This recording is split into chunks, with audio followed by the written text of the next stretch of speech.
This is CTV News with Scott Roberts. A university in the Fraser Valley has decided students will no longer be required to make a promise about abstaining from gay sex. The mandatory pledge, required even for people in same-sex marriages, has long been criticized as homophobic.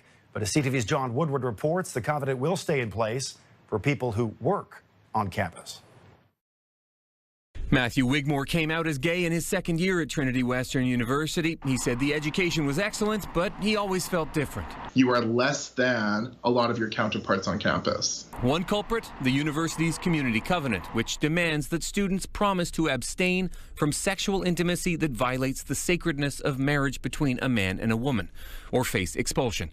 Something Canada's Supreme Court called degrading in a June ruling that capped off 6 years of a legal fight over the university's potential new law school. A clarification of its position. The TWU president says that ruling was a major reason the school decided to make the community covenant optional.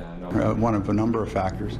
I think it cleared the way for a discussion that would have been more difficult perhaps to have before that.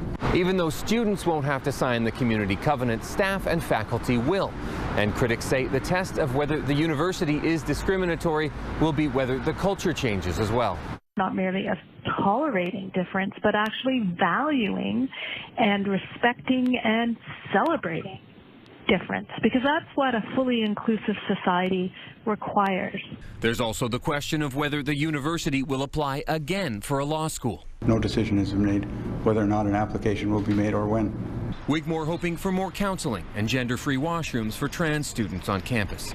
Absolutely, let's get happy. This is a first step, but let's not treat it more than a first step. That will, if history tells us anything, that'll make things worse. Hoping to keep the pressure up to make Trinity Western more inclusive. John Woodward, CTV News, Vancouver.